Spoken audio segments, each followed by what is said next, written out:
So Insta స్టేజ్లో మీరు పాడిన పాటల్లో ది బెస్ట్ అంటే ఏది చెప్తారు? సింగర్గా ఇది నేనింతేలో సాంగ్ ఒకటి, ఏదోలా ఉందే నువ్వే లేక, ఏమీ బాలేదే నువ్వు వెళ్ళాక, ఏం చెయ్యాలో పాలుపోక, ఉన్నా నీ కళ్ళు నిద్రాక, oh no no no no no no, నువ్వే నా సంతోషం, నువ్వు గిల్లవే నా ప్రాణం, oh I miss you, oh I miss you, I miss you deep down in here. నేను ఇంతలో సాంగ్ అనేది అవార్డ్స్ కూడా చాలా వచ్చాయండి ఈ పాటకి. అలాగే ఓణి వేసిన దీపావళి, అది కూడా చాలా మందిని ఇప్పటికీ, అది డబ్బింగ్ సినిమా అయినా సరే కానీ బాగా గుర్తుపెట్టుకున్నారు అందరూ ఆ పాట కూడా. అదొకటి. తర్వాత ఈడియట్లో దుమ్ము రేపే దమ్ము ఉంది, సూపులోన సురుకు ఉన్నది రో, పంబరేపే కుర్రోడా, బెండు తీసేసినోడా, అక్కడ మేమెత్తాడకుడు, కుక్కను మేమెత్తాడకుడు, తల్లిని మేమెత్తాడకుడు, చెల్లిని మేమెత్తాడకుడు, మరి అలాంటప్పుడు నువ్వు ఈ పిల్లను మేమితే తప్పే వీటిరో, ఇలా వస్తుంది. ఇది ఒక కర్ణాటకలో శివరాజ్ కుమార్ గారు పాడిన పాట అండి. అది జంగమ జోడి ఏదో టైటిల్ మూవీ అది. అక్కడ మన జంగమ దేవర్స్ అని వాళ్ళు ఉంటారు కదా, ఇలా వాళ్ళు ఆ సినిమాలో ఆయన ఆ క్యారెక్టరు ఆయన పాడతారు ఆ పాట. అప్పుడు పూరి గారికి వీళ్ళకి క్లోజ్ ఉండేది కదా రాజ్ కుమార్ గారి ఫ్యామిలీతో. అప్పుడు ఆ సాంగ్ ఆయన అడిగి తీసుకొచ్చి సినిమాలో పెట్టారు. పెడితే నా చేత పాడించారు అన్నమాట ఆ సాంగ్.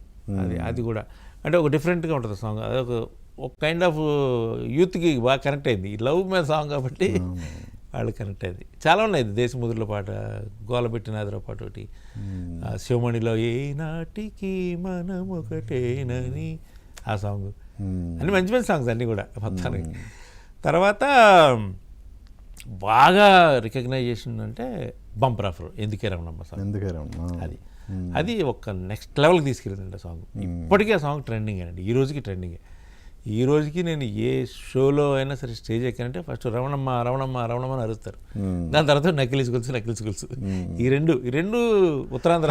రమణమ్మ ఒరిజినల్గా ఉత్తరాంధ్రలో ఫేమస్ అయిన సాంగ్. ఉత్తరాంధ్రలో అంటే ఆ పేరు బాగా, ఇప్పుడు పవన్ కళ్యాణ్ గారిది ఒక సినిమాలో అయిపోయే రమణమ్మ అనో పాట, ఆ పేరు బాగా ఫెమిలియర్ అండి.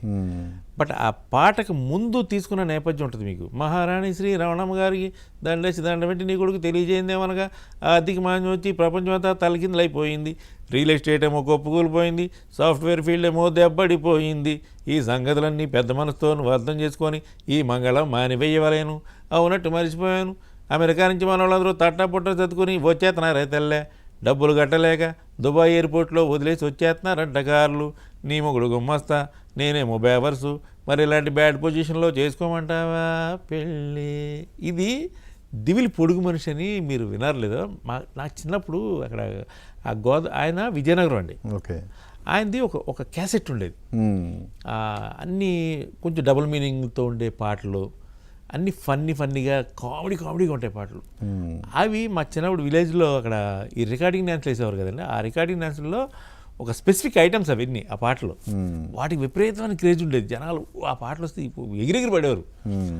పూరి ఆ క్యాసెట్ ఇచ్చి నాకు, అరే ఇది మనం ఒక సాఫ్ట్వేర్ దీనికి సంబంధించి కష్టాలు, అప్పుడు ఇది జరుగుతుంది. అప్పుడు ఏంటది మన రెసిషన్, ఈ రెసిషన్లో పెళ్ళి అనేది అది కాంప్లికేటెడ్ అయిపోయింది. ఈ కాన్సెప్ట్ మీద మనం సాంగ్ చేస్తున్నాం.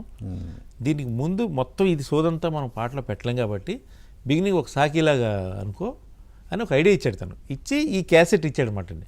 అందులో ఇతంది ఆయనది ఎవరు మన దిగులు పొడుగు మనిషి గారు పాడిన దాంట్లో అతని భార్యకి రంగం వెళ్ళిపోయానే నారాయణమ్మ అనే పాటలో బిగినింగ్లో వస్తుంది.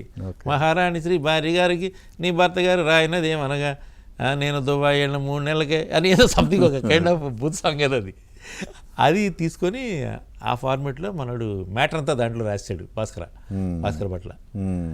అది చాలా కనెక్ట్ అయింది పీపుల్కి. అప్పుడు సిచ్యువేషన్ అలా ఉంది, ఒక పెయిన్ ఉంది అందులో. నిజమే కదా, పాప అనిపించేదండి. చాలామంది ఏంటంటే మా మీద సెటైర్లు వేసారా మీరు అని చెప్పి అడిగిన సందర్భం కూడా ఉంది. కానీ ఇప్పుడు కూడా రిసెషన్ అనేది వచ్చింది కదా, ఇప్పుడు కూడా అది ఇప్పుడు ఆ పాట ట్రెండింగ్ అవుతుందండి అది.